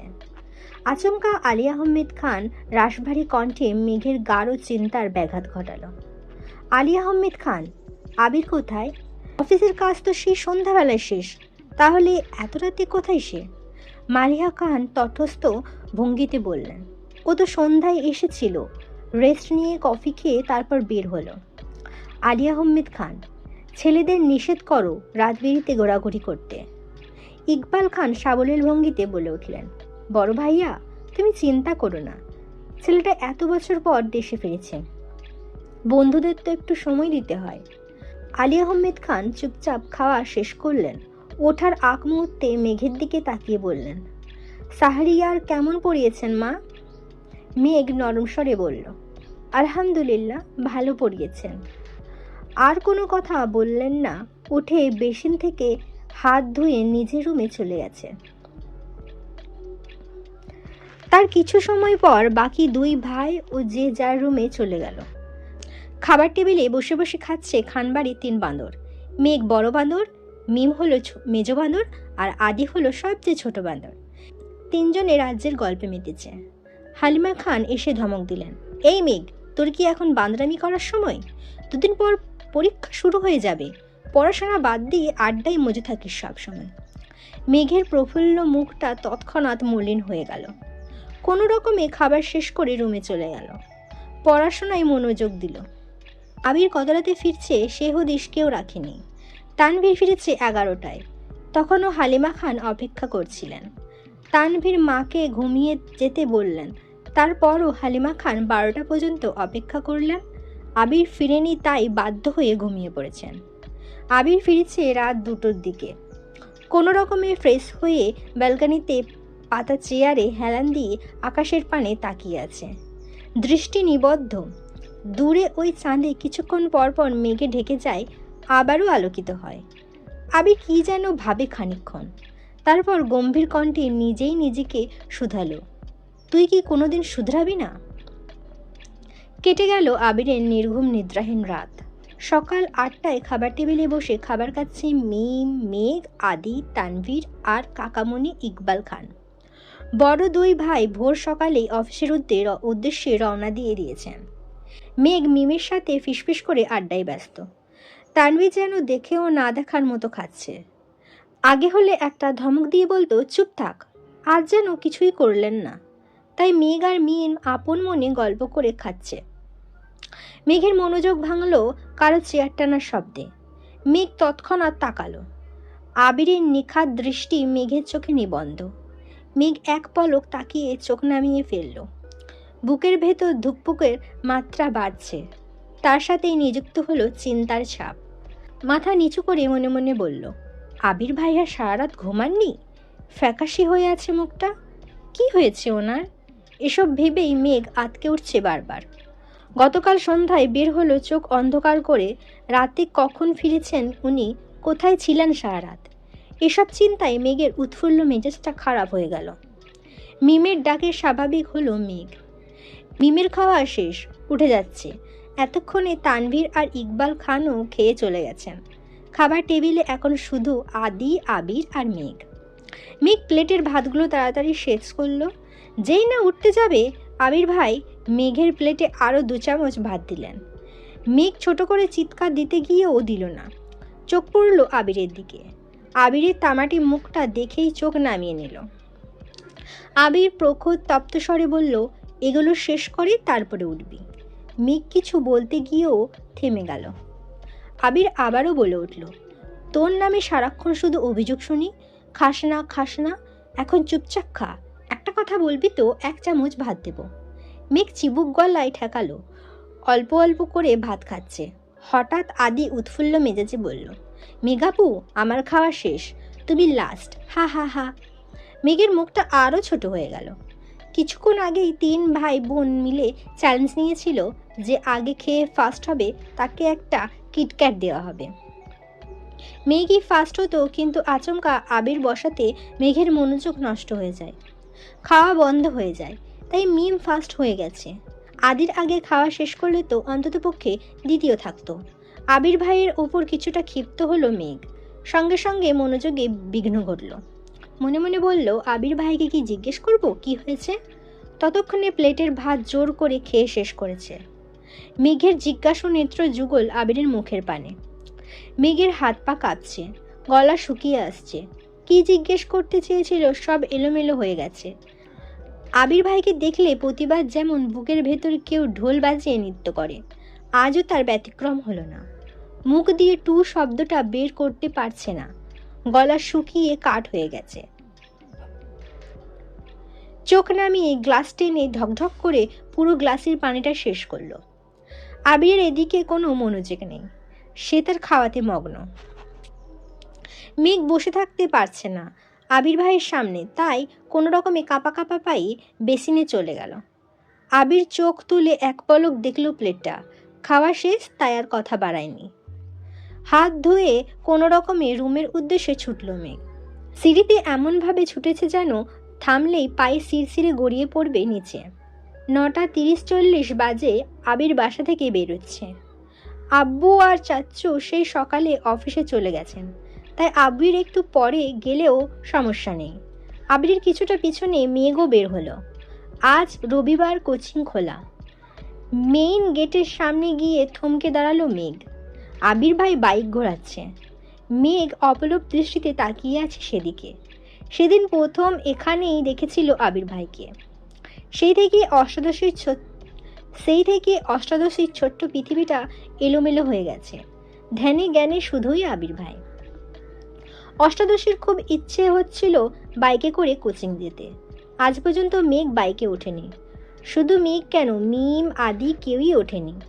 মেঘের খুব ইচ্ছে করে খোলা আকাশের নিচে বাইকে ঘুরতে, প্রকৃতির সৌন্দর্য, বাতাস উপভোগ করতে। মনে মনে ভাবল, আবির ভাই কি আমায় নিয়ে যাবেন? হঠাৎ আবিরের কণ্ঠ কানে বাজল, মেঘ। নিজের নামটা আবির ভাইয়ের মুখে শুনে মনের মধ্যে বসন্তের হাওয়া লেগেছে। মনে হচ্ছে তরোয়াল দিয়ে ফালাফালা হয়ে গেছে হৃদয়টা। মনের মধ্যে হাজারো পাখির কলরব। কারা যেন বলে বেড়াচ্ছে, তোর ক্লাস তোকে ডাকছি। আবিরের গম্ভীর কণ্ঠ ভেসে আসলো আবারও, ডাকছি তো। মেঘ চুপসে গেল। চোখ নামিয়ে কাঁপা কাঁপা পায়ে এগিয়ে গেল আবিরের দিকে। মনে মনে ভাবল, আবির ভাই কি সত্যিই আমায় বাইকে করে নিয়ে যাবেন? আবির চোখে মুখে বিরক্তি নিয়ে বলল, তুই চুল খুলে ঘুরিস কেন? মেঘ যেন আহম্মক হয়ে রইল। আবির কণ্ঠ দ্বিগুণ ভারী করে বলল, আজকের পর থেকে যেন তোকে বাইরে কোথাও চুল খোলা না দেখি। যদি আর একদিন তোকে এভাবে দেখি তাহলে এমন থাপ্পড় দিব তোর গাল দিয়ে থাপ্পড়ের দাগ 1 মাসেও যাবে না। ছোটবেলার মারটা আশা করি ভুলিসনি। এতটুকুন বলেই আবির হেলমেট পরে বাইক স্টার্ট দিয়ে চলে গেল। মেঘের মাথায় আকাশ ভেঙে পড়ল। কয়েক মুহূর্ত নিস্তব্ধ হয়ে রইল। মেঘ নিজের প্রতি নিষ্পিহায় শ্বাস ফেলল। আবির ফিরে আসার পর থেকে মেঘ উদ্বেলিত, ক্রাশ খাওয়া, প্রেম প্রেম অনুভূতি সবেতে যেন পানি, আরে না, বরফ ঢেলে দিয়ে গেল আবির ভাই। যেই মেঘ আবিরের প্রেমে হাবুডুবু খাবে ভাবছিল, তাকে যেন গভীর খাদে চুবিয়ে মারল। মনে পড়ে গেল ছোটবেলার আবিরের মারের কালো অধ্যায়। ছোটবেলায় আবিরই মেরেছিল শুধু তাকে। আজ পর্যন্ত মা বাবা এমনকি তানভীর এত ধমকায় সেও কোনোদিন মেঘের গায়ে হাত তোলেনি। এত বছর পর আবির ভাই ফিরল। আবির ভাইকে দেখে মেঘ পুরনো সব কিছু ভুলে নতুনভাবে আবির ভাইকে নিয়ে ভাবনা শুরু করেছিল। সবে মাত্র সেই ভাবনায় আগুন জ্বালিয়ে চলে গেল বেটায়। আহত চোখে তাকিয়ে রইল কতক্ষণ। আচমকা রক্তজবার ন্যায় ঠোঁট দুটো ভেঙে হু হু করে কেঁদে উঠল মেঘ। এই কান্না কতক্ষণ স্থায়ী হলো তা জানা নেই। হঠাৎ বন্যার কলে কিছুটা কেঁপে উঠল মেঘ। ফোন রিসিভ করতেই বন্যা বলল, কি রে, কই তুই আসবি না? মেঘ কথা না বলেই কেটে দেয় কল। মেঘের গাল চুপচুপে ভিজে আছে। তারপর হাতের উল্টো পিঠ দিয়ে চোখ দুটো মুছে গাড়ির দিকে যায়। বেশ কিছুক্ষণ পর কিছুটা স্বাভাবিক হলো মেঘ। মনে মনে ক্ষুব্ধ হলো। গাড়িতে বসে বসে ফুঁসছে রাগে। এসির মধ্যে বসেও যেন কপালে ঘাম ঝরছে মেয়েটার। রাগে ক্ষোভে ওষ্ঠ উল্টালো। মনে মনে স্থির করল, আর কখনো আবির ভাইকে নিয়ে ভাববে না। আবির ভাই সত্যিই হিটলার। তা না হলে আমার মতো নিষ্পাপ মেয়েটাকে শুধু শুধু মারার চিন্তা করতে পারে? আমি ওনার কোন পাকা ধানে মই দিয়েছি? অভিমানী কণ্ঠে মনে মনে ভাবল মেঘ। এসব ভাবতে ভাবতে কোচিংয়ে পৌঁছে গেল। ক্লাস শুরু হয়ে গেছে 10 মিনিট আগে। বন্যা জায়গা ধরেছিল তাই বন্যার পাশেই বসলো। একটা ক্লাস শেষ হওয়ার পর আরেকটা ক্লাসের স্যার আস্তে আস্তে বন্যা মেঘকে ফিসফিস করে বলল, কি রে, আসতে এত দেরি হলো কেন? আর তুই না আমাকে তোর ক্লাস বয় আবির ভাইয়ের ছবি দেখাবি বলেছিলি, কই দেখা? মেঘ করুণ দৃষ্টিতে তাকালো বন্যার দিকে। তারপর গভীর কণ্ঠে উত্তর দিল, প্রথমত ওনার জন্য আমার আসতে দেরি হয়েছে, দ্বিতীয়ত ক্লাস শব্দটা মনের মধ্যে চাপা পড়ে মারা গেছে। শুধু শুধু আমার জীবন থেকে 3টা দিন নষ্ট করলাম। এখন থেকে আমি শুধু পড়াশোনা করব, অন্য কিছু ভাববো না। মেঘের কথাগুলো বন্যা মনোযোগ দিয়ে শুনল। তারপর সশব্দে হেসে উঠল বন্যা। মেঘ তীক্ষ্ণ দৃষ্টিতে তাকিয়ে আছে বন্যার দিকে। বন্যা আবার আস্তে আস্তে ধীর কণ্ঠে বলল, আমি সেই দিনই বলেছিলাম এসব ক্লাস ট্রাস কিছু না, পড়াশোনায় মনোযোগ দে। ঠিক হলো তো আমার কথা? এর মধ্যে স্যার ক্লাসে আসছেন। দুজনেই ক্লাসে মনোযোগ দিল। মেঘ বাসায় ফিরে চুপচাপ নিজের রুমে চলে গেল। মনটা তার ভীষণ খারাপ। ফ্রেশ হয়ে নিচে এসে খাবার খেয়ে কোনো দিকে না তাকিয়ে নিজের রুমে গিয়ে পড়তে বসেছে। সন্ধ্যার পর টিউটর আসবে, পড়া মুখস্থ করতে হবে। সকালের শাসন ভোলার চেষ্টায় মগ্ন মেয়েটা। প্রতিদিন সন্ধ্যার দিকে নিচে আসে মেঘ। ছোট ভাই বোনের সাথে আড্ডা আর খেলায় মগ্ন হয়। কিন্তু আজ তার ব্যতিক্রম হলো। দুপুরের পর থেকে একবারের জন্য নিচে নামলো না মেঘ। মিম আর আদি কয়েকবার ডাকতেও গিয়েছিল, দরজা লাগিয়ে পড়ছে মেঘ, আসবে না বলেছে। সন্ধ্যার পর বাড়িতে ফিরে আবির। চোখে মুখে উজ্জ্বলতা ফুটে উঠেছে। চোখ পড়ে রান্নাঘরে মা কাকিমাদের দিকে। কাকিয়াকে ডেকে উৎফুল্ল কণ্ঠে বলল, কাকিয়া, চিকেন পকোড়া বানাবে প্লিজ। মা কাকিয়া তিনজনেই যেন অবাক চোখে তাকিয়ে আছে আবিরের দিকে। ছেলেটা মুখ ফুটে কিছুই চায় না কখনো। খাওয়া নিয়েও কখনো নাক ছিটকায় না। পছন্দের খাবারের নামও জানে না কেউ। আজ হঠাৎ নিজে থেকেই কিছু খেতে চেয়েছে। কাকিয়া হাসি মুখে বলল, তুমি ফ্রেশ হয়ে আসো, আমি রেডি করছি। আবির স্বাভাবিকভাবেই রুমের দিকে চলে গেল। করিডোরে যাওয়ার পথে কানে আসলো মেঘের পড়ার শব্দ। অনর্গল পড়ছে মেয়েটা। শ্বাসও নিচ্ছে না মনে হচ্ছে। আবিরের ঠোঁট বেঁকিয়ে কিছুটা হাসলো, তারপর সব এগিয়ে রুমে চলে গেল। আবির বেশ সময় নিয়ে শাওয়ার নিল, 10 মিনিট রেস্টও নিল। তারপর কালো টি শার্ট আর ট্রাউজার পরে রুম থেকে বের হয়। একটু সামনে আসতেই চোখ পড়ল মেঘের রুমের দরজা খোলা। মেঘ নেই। আবির নিজের মতো এসে সোফায় বসলো। ভাইকে দেখে মিম আর আদি আগেই ছুটে পালালো। না হয় এসেই বলবে পড়াশোনা নেই। আবিরকে মালিহা খান কফি দিলেন। আবির কফি খেতে খেতে তানভীরকে কল দিল। কই তুই? তানভীর, আমি তো পার্টি অফিসে ভাইয়া। কোনো দরকার? আবির, কাজ না থাকলেই তাড়াতাড়ি বাসায় আয়। তানভীর ভয়ে ভয়ে জিজ্ঞেস করলো, কিছু হয়েছে ভাইয়া? আবির সশব্দে হেসে বলল, দূর, কিছু হয়নি। চিকেন পাকোড়া বানাচ্ছে কাকিয়া, খেলে তাড়াতাড়ি আয়। তানভীর, আচ্ছা আসছি। কথাগুলো না শুনলেও আবিরের হাসির শব্দ ঠিকই কানে এসেছে পড়ার রুমের বসা অষ্টাদশে। বুকটা সঙ্গে সঙ্গে কেঁপে উঠল। নিজেই নিজেকে প্রশ্ন করল, আবির ভাইয়া হাসছেন? উনি বাসায় ফিরেছেন? তৎক্ষণাৎ মনে পড়ে গেল সকালের ঘটনা। সাথে সাথে মুখটা কালো করে পড়া রিভিশন দেওয়ায় ব্যস্ত হলো মেঘ। তানভীর ফিরেছে 7-8 মিনিট হবে। ফ্রেশ হয়ে নিচে এসেছে। এতক্ষণে চিকেন পাকোড়া হাজির হলো সামনে। ফ্রিজ থেকে বের করে কিছু রান্না করা সময় সাপেক্ষ ব্যাপার, তা তাদের জানাই আছে। এজন্য ধৈর্য নিয়েই বসে বসে ফোন ঘাঁটছিল আবির। দুই ভাই আপন মনে গল্প করে পাকোড়া খেতে ব্যস্ত। এদিকে মেঘ অপেক্ষা করছে টিউটরের আসার জন্য। 40 মিনিট লেট, এখনও আসছে না। কি করবে বুঝতে পারছে না। পড়ছে কিছুক্ষণ, হাবিজাবি ভাবছে, আবার পড়ছে। তানভীর হঠাৎ ডাকলো, মেঘ এদিকে আয়। মেঘ ভাইয়ের ডাক শুনেই কিছুটা কেঁপে উঠল। তারপর পড়ার রুমের দরজায় দাঁড়ালো। হালকা গোলাপি রঙের জামা পরেছে, মাথায় ওড়না দেয়, পেট পিঠ সবটাই ওড়না দিয়ে ঢাকা। অনেক স্নিগ্ধ লাগছে মেঘকে। আবির তখনও সশব্দে হাসছে। তানভীর ভাইয়া আর আবির ভাই নিজেদের মধ্যে মস্করায় ব্যস্ত। মেঘ দরজায় দাঁড়িয়ে আবির ভাইয়ের হাসিতে মগ্ন। 3 দিনেও এই মানুষটাকে এতটা প্রফুল্ল দেখেনি সে। বরাবরই যেন গম্ভীর। সেই বাইক কেনা দিন একটু হেসে হেসে কথা বলার চেষ্টা করেছিল, সেই হাসিতেই ক্রশ খেয়েছিল মেঘ। আজকের হাসি ঘায়েল করে দিল মেঘকে। চোখ সরাতে চেয়েও সরাতে পারছে না। আবিরের চোখ পড়ে দূরের দরজায় দাঁড়ানো মেঘের দিকে। কয়েক সেকেন্ড পরেই হাসি থামিয়ে চোখ নামিয়ে নিল আবির। তানভীর তৎক্ষণাৎ বলে উঠল, মেঘ পাকোড়া খাবি? আয় খেয়ে যা। মেঘ যেন বড়সড় টাস্কি খেল। ভাইয়া তাকে খাবার খেতে ডাকছে? এতগুলো বছর এরকম ঘটনা তার সাথে কখনো ঘটেনি। তানভীর আবার ডাকলো, আয় খেয়ে যা, পরে পড়তে বসবি নে। মেঘ 2 পা এগুলো কি যেন ভেবে ঠাঁই দাঁড়িয়ে পড়ল। কিছুটা অভিমানী কণ্ঠে উত্তর দিল, তোমরা খাও, আমি খাবো না। আবারও পড়ার রুমে চলে গেল মেঘ।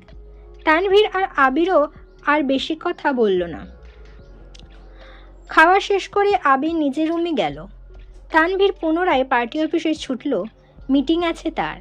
ভাই ডেকেছে বিধায় মিটিং রেখে ছুটে এসেছিল সে। মেঘ টিউটরের জন্য অপেক্ষা করলো আরও 30 মিনিট। পড়তে পড়তে খিদা পেয়েছে তার। মাত্র খাবার হয়েছে, 8টাও বাজেনি। মেঘ খেতে বসেছে, বারবার তাকাচ্ছে দরজার দিকে। টিউটর আসলে পড়তে বসতে হবে।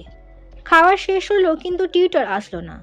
তাই মেঘ বই খাতা নিয়ে ওপরে যাচ্ছে আর আম্মুকে বলে গেল টিউটর আসলেই ডেকে দিতে। রাত 9টায় খেতে বসলেন সবাই। তানভীরও মিটিং শেষ করে বাসায় এসেছে। খাবার টেবিলে সবাই থাকলেও মেঘের কোনো হদিশ নেই। তানভীর কাকিয়াকে জিজ্ঞেস করলো, মেঘ খাবে না? কাকিয়া স্বাভাবিকভাবেই উত্তর দিল, ও তো সন্ধ্যাবেলায় খেয়ে ওপরে চলে গেছে, বলল খিদে পেয়েছে। তেমন কথা নেই কারো মুখে। আবির কোনো রকমে অল্প খেয়ে রুমে ঢুকে গেল। গত রাতে ঘুমায়নি ছেলেটা। সারাদিনের ক্লান্তিতে ঘুম পাচ্ছে খুব, তাই রুমে গিয়ে শুয়ে পড়েছে। এদিকে মেঘ পড়ছে আর ক্ষণে ক্ষণে ঠোঁট উল্টে কান্না করছে। আবারও নিজেকে সান্ত্বনা দিচ্ছে, যেভাবেই হোক চান্স পেতে হবে। অভিমানী স্বরে বলছে, দূরের ভার্সিটি হলে ভালোই হবে। এই বাড়ি থেকে চলে যাব অনেক দূরে। ভাইয়া আবির ভাই আমায় পাবেই না। বকবে কিভাবে আর মারবে কিভাবে? তৎক্ষণাৎ মায়ের কথা ভেবে কান্না করে দেয়। মাকে ছাড়া থাকবে কিভাবে সে? চলবে। তো এই ছিল আমির তো ভালোবাসি তোকে পর্ব 7। পরবর্তী পর্ব নিয়ে খুব তাড়াতাড়ি আসবো। সুস্থ থাকবেন, ভালো থাকবেন, নিজের খেয়াল রাখবেন। আসসালামু আলাইকুম। আমির তো ভালোবাসি তোকে পর্ব 8, লেখনীতে সালমা চৌধুরী, ভয়েসে আমি মাম্পি চৌধুরী। মনের ওপর কারো হাত নেই। মনকে আমি যা বোঝাবো আমার মন তাই বুঝবে। এই স্লোগান দিতে দিতে নিজেকে শক্ত করল মেঘ। আজকে সে ফজরের আজানের সময় উঠেছে। রাতে অ্যালার্ম দিয়ে ঘুমিয়েছিল। দিন যত যাচ্ছে পরীক্ষা তত কাছে আসছে। যেভাবেই হোক চান্স পেতে হবে। প্রথম টার্গেট মেডিকেল, দ্বিতীয় ঢাকা বিশ্ববিদ্যালয়। এজন্য সবই পড়তে হচ্ছে তাকে। নামাজ পড়তে বসেছে মেঘ। 7টা থেকে 7:30 পর্যন্ত পড়াশোনা করছে। সকালে খালি পেটে বেশিক্ষণ থাকা কষ্টকর। তাছাড়া পড়াশোনা করলে আরও বেশি ক্ষুধা পায়। গতকাল সন্ধ্যায় খেয়েছিল, সারা রাত কিছু খায়নি। ক্ষুধায় চুঁচু করছে পেট। দৌড়ে নিচে গেল মেঘ। মেঘের দৌড় দেখে ভয় পেয়ে গেলেন হালিমা খান। উনিও রান্নাঘর থেকে ছুটলেন। হালিমা খান, কি হয়েছে তোর? এভাবে ছুটছিস কেন? মেঘ, আমার খুব ক্ষুধা পাইছে, আম্মু তাড়াতাড়ি খেতে দাও। হালিমা খান, তুই কখন উঠেছিস? মেঘ, ফজরের সময় উঠেছি, তারপর পড়াশোনা করেছি, তাড়াতাড়ি খেতে দাও আমায়। হালিমা খান যেন খুশিতে গদগদ হয়ে গেলেন। ওনার মেয়ে পড়াশোনায় মনোযোগ দিচ্ছেন, সাথে খাওয়া দাওয়াতেও। এ তো প্রতিটা মায়েরই প্রধান ইচ্ছে। উনি ছুটে গেলেন রান্নাঘরে। মেঘের পছন্দের সব খাবার হাজির করলেন মেয়ের সামনে।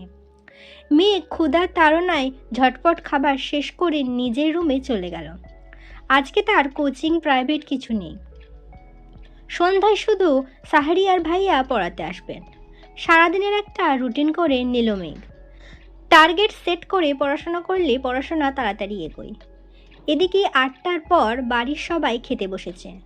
আবির একেবারেই রেডি হয়ে নেমেছে। চেয়ার টেনে বসতে বসতে নজর পড়ে সামনের চেয়ারটা ফাঁকা। নিষ্পলক তাকিয়ে কয়েক সেকেন্ডে স্বাভাবিক হয়ে খাওয়া শুরু করে। ইকবাল খান জিজ্ঞেস করলেন, মেঘ কোথায়? ওঠেনি এখনো? হালিমা খান প্রফুল্ল মেজাজে উত্তর দিলেন, ও নাকি সেই ভোরবেলা উঠেছে, পড়তে পড়তে ক্ষুধা লাগছে, তাই কিছুক্ষণ আগেই খেয়ে গেল। আলী আহমেদ খান শীতল কণ্ঠে প্রশ্ন করলেন, সাহারিয়ার কি গতকাল এসেছিল?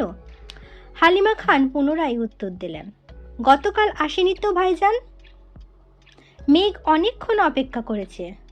আলী আহমেদ খান স্বাভাবিক কণ্ঠে বললেন, হয়তো কোনো সমস্যা, আজ আসবে নিশ্চয়ই। কেউ আর কোনো কথা বলল না। চুপচাপ খাওয়া দাওয়াতে ব্যস্ত সকলে। কিছুক্ষণ পর খাওয়া শেষ করে উঠে চলে গেলেন বাড়ির কর্তারা। বসে আছে নাকি 4 ভাই বোন। মিম আর আদি খুনসুটি করে খাওয়াতে ব্যস্ত।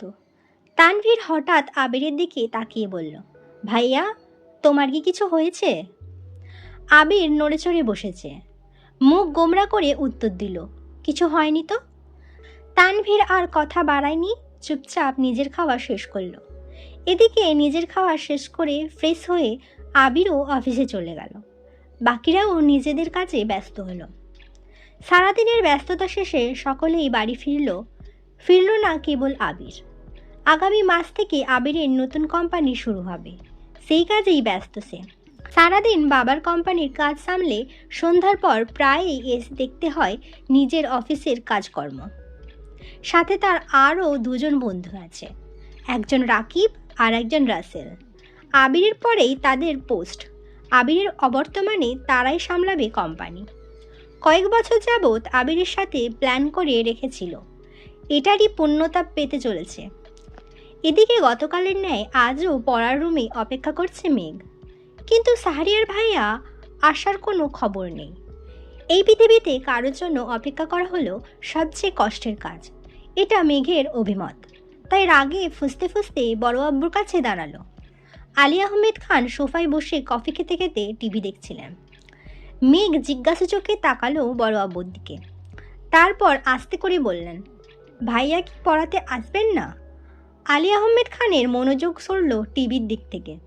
এক পলক তাকালো মেঘের দিকে, তারপর পকেট থেকে ফোন বের করে ডায়াল করলেন শাহরিয়ার নাম্বারে। প্রথমবার রিসিভ হলো না, দ্বিতীয়বার রিসিভ হলো। আলী আহমেদ খান, তুমি আসছো না কেন? পড়াবে না? শাহরিয়ার শীতল কণ্ঠে উত্তর দিল, আঙ্কেল, আমার জন্য বাসাটা দূরে হয়ে যায়, সময় মেনটেন করাও একটু সমস্যা, তাই আমি আর আসতে পারবো না, সরি। আলী আহমেদ খান, তাহলে তুমি এই কথাটা প্রথম দিনই জানাতে পারতে। শাহরিয়ার গম্ভীর কণ্ঠে উত্তর দিল, একটু অসুস্থ ছিলাম আঙ্কেল, হাসপাতাল থেকে আজই ফিরেছি, আপনাকে সময় করে ফোন দিতাম আমি। আলী আহমেদ খান, কি হয়েছে তোমার? শাহরিয়ার, তেমন কিছু না, হালকা ব্যথা পেয়েছি। দোয়া করবেন আঙ্কেল, আল্লাহ হাফিজ। আলী আহমেদ খান, সাবধানে থেকো, আল্লাহ হাফিজ। আলী আহমেদ খান মেঘকে জানালেন পড়াবে না। মেঘ কী বলবে বুঝে উঠতে পারল না, ঠাঁই দাঁড়িয়ে রইল সোফার পাশে। তখনই সিঁড়ি থেকে নামছিল তানভীর। মেঘের কাছে দাঁড়িয়ে প্রশ্ন করলেন, এখানে দাঁড়িয়ে আছিস কেন? মেঘ মাথা নিচু করে হালকা অধর নেড়েচেড়ে বললে, শাহরিয়ার ভাইয়া পড়াবেন না আমায়। তানভীর, তাতে মন খারাপ করার কি আছে? মানুষের সমস্যা থাকতেই পারে। মেঘ চোখ তুলে তাকালো ভাইয়ের পানে। তানভীর বড় আব্বুর দিকে তাকিয়ে পুনরায় বলল, আমার একজন পরিচিত আপু আছে, উনিও ভালো পড়ান জানি, আপনি অনুমতি দিলে আমি কি কথা বলে দেখব? আলী আহমেদ খান তানভীরের দিকে তীক্ষ্ণ দৃষ্টিতে তাকালেন। হয়তো মনে মনে ভাবলেন, যেই ছেলে জীবনে পড়াশোনায় করে না, সেই ছেলে আবার বোনের জন্য টিউটর খুঁজছে। মুখ ফুটে বললেন, দেখো, তোমার মতো গর্ধব হয় না জানো। তানভীর হাসি মুখে বলল, এবার 2 থেকে 1 দিন পড়ার পর মেঘের যদি মনে হয় পড়বে, তাহলে ফিক্সড করব। আলী আহমেদ খান এবার যেন স্বস্তি পেলেন। সহজভাবেই বললেন, ঠিক আছে, কালকেই আসতে বলো তাহলে। তানভীর আর কথা না বাড়িয়ে চুপচাপ বের হয়ে গেল বাসা থেকে। মেঘও নিজের মতো বই খাতা নিয়ে রুমে চলে গেল। আজ মঙ্গলবার। মেঘ রেডি হয়ে একেবারে নিচে নামলো। ক্লাসের টাইম 30 মিনিট এগিয়ে দিয়েছে, তাই তাড়াতাড়ি খেতে হবে। খাবার টেবিলে বসে তাড়াহুড়োয় খাবার খাচ্ছে মেঘ। সামনের চেয়ার ফাঁকা, এতেই যেন মেঘের স্বস্তি কাজ করছে। রবিবারের ধমক খাওয়ার পর থেকে মেঘ ইচ্ছে করে আবির ভাইয়ের থেকে দূরে দূরে থাকতে চায়। এদিকে আবির 8টার দিকে না খেয়ে অফিসে চলে গেছেন। নিজের অফিসে কাজ শেষ করে তারপর বাবার অফিসে যাবে। মেঘও খাওয়া শেষ করে কোচিংয়ের উদ্দেশ্যে রওনা দিল। 2টায় মেঘ কোচিং থেকে এসে ফ্রেশ হয়ে খেতে বসেছে। 2 লুকমা মুখে তুললেই কারো পায়ে শব্দে ফিরে তাকায় মেঘ। আবির ভাই খাবারের টেবিলের দিকে আসছেন। মেঘের গলায় খাবার আটকে গেছে, গিলতে পারছে না মেয়েটা। কোনো রকমে পানি দিয়ে খাবারটা গিলল। এদিকে আবির বেসিন থেকে হাত ধুয়ে এসে মামনিকে বলল খাবার দিতে। বসল গিয়ে মেঘের বিপরীতে রাখা চেয়ারটাতে।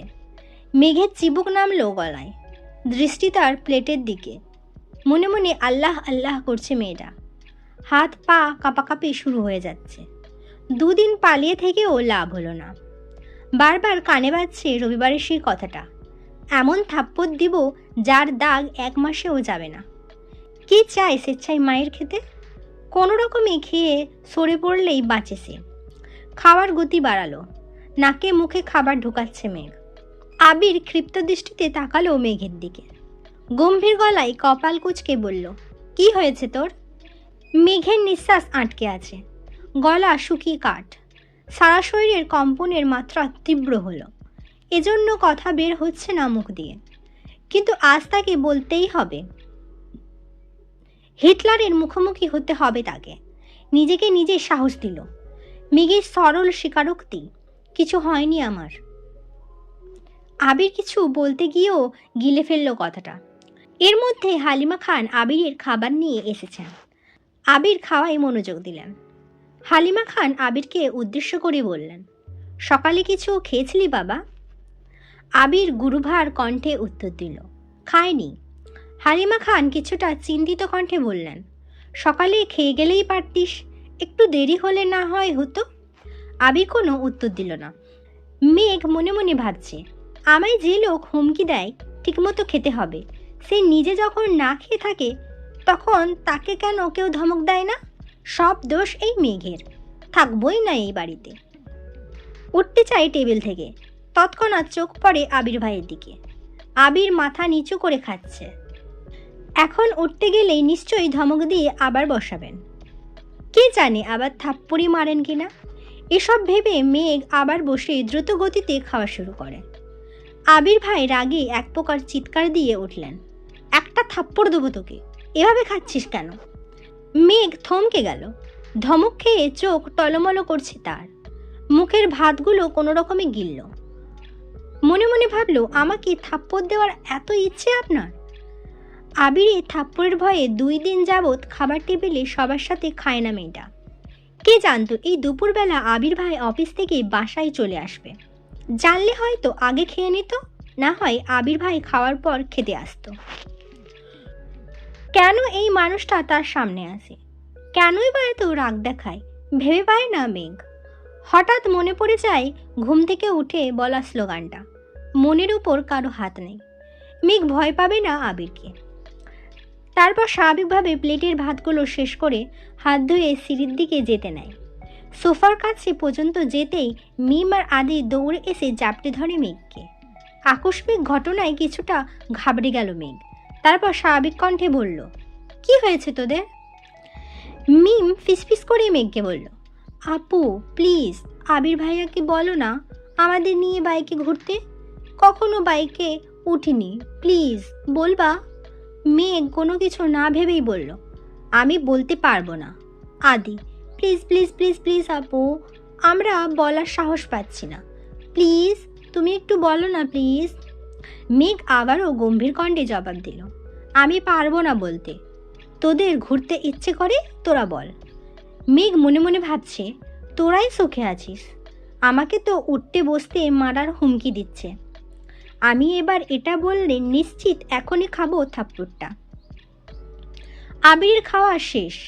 এদিকে আসতে দেখে মেঘ চাইলো সে তাড়াতাড়ি রুমে চলে যাবে, কিন্তু আদি আর মিম আরও করুণ স্বরে বলছে, প্লিজ তুমি বলো না। এবার মেঘ রেগে কটমট করে বলে, আমি বললাম তো পারবো না। মিম আর আদি যেন চুপসে গেল। মেঘ আর এক মুহূর্ত দাঁড়ালো না, সিঁড়ি দিয়ে ওঠাই ব্যস্ত।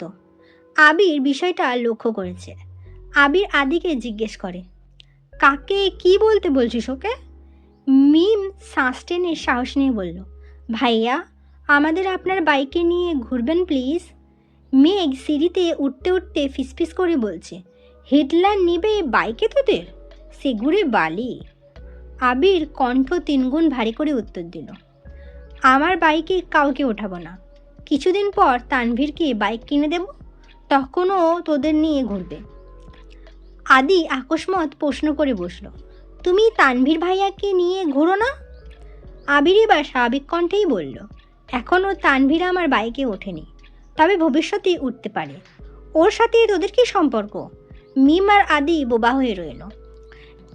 মেঘের কথা ফলে যাওয়াতে নিজেকে নিয়ে গর্ব করতে করতে রুমের দিকে যাচ্ছে আর ভাবছে, 2 ভাইয়ের গলায় গলায় সম্পর্ক, অথচ বাইকে ওঠার পারমিশন দেয়নি। ছি! সহসা অভিব্যক্ত পাল্টালো মুখের। বিড়বিড় করে বলল, হিটলারের থেকে ভালো আর কি আশা করা যায়। রুমে গিয়ে সোজা শুয়ে পড়ল মেঘ। ফোনটা হাতে নিল। এই 2-3 দিনে একবারের জন্য ফেসবুকে ঢুকেনি সে। মন খারাপ কাটাতে ঢুকলো ফেসবুকে। কিছুক্ষণ ঘোরাঘুরির পর একটা পোস্ট সামনে আসছে। একদিন আগে আবির ভাই ফেসবুকে একটা অসম্ভব সুন্দর ছবি আপলোড দিয়েছেন, সাথে ছোট্ট করে একটা ক্যাপশন লিখেছেন, শূন্যতা আমায় ঘিরে আছে আর আমি ঘিরে আছি মোহে। মেঘ ছবি দেখে যতটা খুশি হলো তার থেকে বেশি চিন্তিত হলো ক্যাপশনে কী বুঝিয়েছেন উনি তা ভাবতে। সে ক্যাপশন বোঝার চেষ্টায় মগ্ন হলো। উনি কি তাহলে সত্যি কারোর সাথে রিলেশনে আছেন? তৎক্ষণাৎ উত্তর আসলো মনের ভেতর থেকে, উনি প্রেম করলে তোর কি? তোর যে উঠতে বসতে থাপ্পড় দেওয়ার ভয় দেখায়, তোর লজ্জা করে না এই হিটলারকে নিয়ে ভাবতে? সঙ্গে সঙ্গে ডাটা অফ করে ফোন রেখে দিল মেঘ। সত্যিই তো, সে তো আবির ভাইয়ের ওপর রাগে আছে, তাহলে আবার আবির ভাইকে নিয়ে ভাবছে কেন? এদিকে আবির ভাই রুমে এসে 5 থেকে 10 মিনিট রেস্ট নিয়ে নিজের ল্যাপটপ আর কিছু জিনিসপত্র নিয়ে বেরিয়ে পড়েছে। সন্ধ্যায় মেঘের নতুন টিউটর এসেছে। বয়স এত বেশি না, ঢাকা বিশ্ববিদ্যালয়ে ফিজিক্সে পড়াশোনা করছেন, এবার 3য় বর্ষে আছেন। দেখতে মাশাআল্লাহ অনেক সুন্দরী, গোলগাল চেহারা, বোরখা পরে হিজাব পরে এসেছেন, গুছিয়ে কথা বলেন, সুন্দর করে বুঝিয়ে পড়িয়েছেন মেঘকে। মেঘ যেন পড়ার থেকেও বেশি মুগ্ধ হয়েছে ওনার কথার স্টাইলে। ওনার নাম জান্নাত। মেঘের ওনাকে এতই ভালো লেগেছে যে 2 দিন পড়া পর্যন্ত অপেক্ষা করতে পারল না। জান্নাত আপু চলে যাওয়ার সঙ্গে সঙ্গে ছুটে গেলেন বড় আব্বুর কাছে, জানালেন ওনার কাছেই পড়বে সে। আলী আহমেদ খান যেন কিছুটা নিশ্চিন্ত হলেন। তারপরও মেঘকে বললেন, কখনো যদি মনে হয় তোমার পড়ার ঘাটতি হচ্ছে, তাহলে আমি নতুন টিউটর আনবো, তুমি চিন্তা করো না, পড়াশোনায় মনোযোগ দাও। মেঘ ঠিক আছে বলে নিজের রুমে চলে গেল। রাতের সবাই একসাথে খাওয়া দাওয়া করলো, কিন্তু আবির নেই। ইদানিং আবির অফিস শেষ করে নিজের নতুন অফিস চলে যায়, ওখানে সব গোছানো, প্ল্যানিং করা এসব নিয়ে ব্যস্ত থাকে। রাত 11টার আগে ফিরেই না, কেউ অপেক্ষাও করে না তার জন্য, কারণ আবিরের কড়া নির্দেশ, আমার জন্য কেউ অপেক্ষা করলে আমি আর ফিরবই না। সেই থেকে মা আর মামনি শুয়ে পড়ে। আবির 11টার পরে এসে ফ্রেশ হয়ে নিজের মতো খায়। কেটে গেল আরও 2 দিন, দেখা হলো না মেঘ আর আবিরের। সকালে আবির খেতে আসলেও মেঘ আগেই খেয়ে পালায়। সে আবির ভাইয়ের মুখোমুখি হতে চায় না। মেঘ ছোটবেলা থেকেই খুব আবেগী আর জেদি, অল্পতে কান্না করা তার স্বভাব, আর কোনো বিষয়ে জেদ করলে তা সহজে কাটে না। যেমন সামান্য কয়েকটা থাপ্পড়ের জন্য আবির ভাইয়ের সাথে 9 বছরের উপরে কথা বলেনি একটিবার। আবির ভাই দেশে আসাতে মনে অন্যরকম অনুভূতি জন্মানো শুরু করেছিল সবেমাত্র, কিন্তু আবির ভাইয়ের হুমকিতে অনুভূতিগুলো চাপা পড়ে যাচ্ছে। মেঘ নিজেই যেন অনুভূতিগুলোকে মাটি চাপা দিতে ব্যস্ত। কথায় আছে, চোখের আড়াল হয়ে গেলে মনের আড়াল হতে বেশি সময় লাগে না। এজন্য মেঘ সর্বোচ্চ চেষ্টা করে যেন আবির ভাইয়ের সামনে সে না পড়ে। সবাই টেবিলে বসার আগেই সে খেয়ে নিজের রুমে চলে যায়। আবির ভাই অফিসে গেলে সে কোচিংয়ের জন্য বের হয়। দুপুরে আবির ভাই থাকে না বলে একটু রিল্যাক্সে খেতে পারে। রাতেও জান্নাত আপু পড়িয়ে যায় 7:30 নাগাদ, তখনই খেয়ে রুমে চলে যায়। তখন তো আবির ভাই ফিরেই না, দেখা হবে কিভাবে? সে রবিবার থেকে মেঘ পালিয়ে বেড়াচ্ছে। আজ বৃহস্পতিবার রাত। মেঘ নিজের পড়া শেষ করে শুয়ে মোবাইলটা হাতে নিয়েছে। আবির ভাইয়ের কথা খুব মনে হচ্ছে তার, তাই আবির ভাইয়ের আইডিতে ঢুকলো, কিন্তু কোনো আপডেট নেই।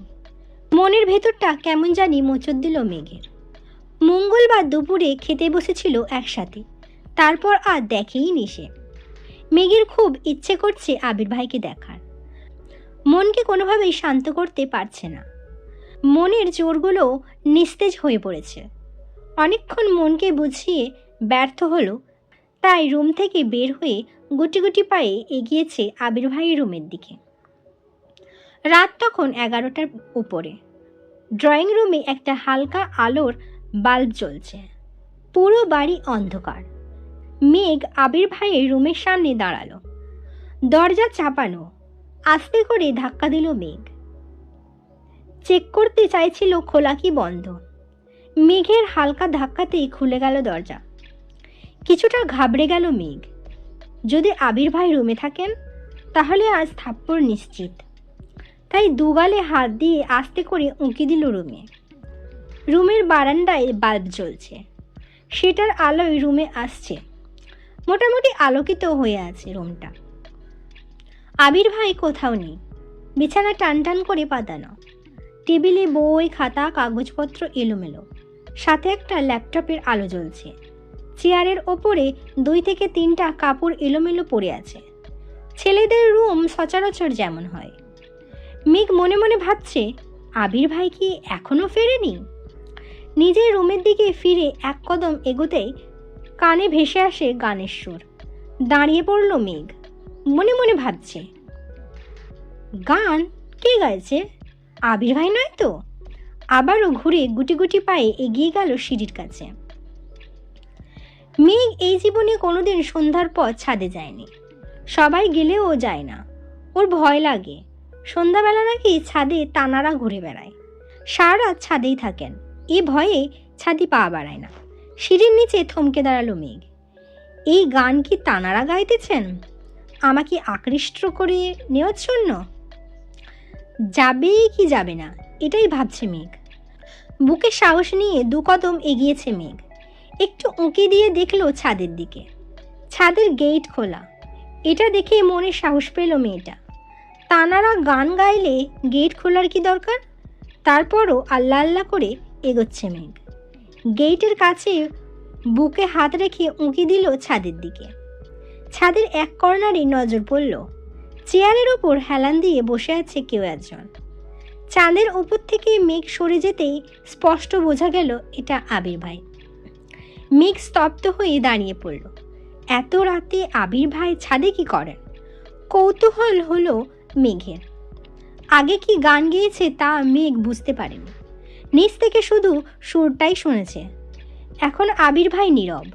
কয়েক মুহূর্ত পর আবির ভাই আবার শুরু করলো, ছোট্ট বুকে মেঘ জমিয়ে কেন রে কান্দিস পাখি, তুই ফিরবি বলে আমি কেমন সন্ধ্যা নামায় রাখি, ছোট্ট তোর ওই ওমের ডানাই না খুঁজতে দিবি কি, বুকের ভেতর ঘুলঘুলিতে একলা পাখি হবি, তুই বুকের ভেতর ঘুলঘুলিতে একলা পাখি হবি। মেঘ উদ্বিগ্ন নয়নে তাকিয়ে আছে আবির ভাইয়ের দিকে।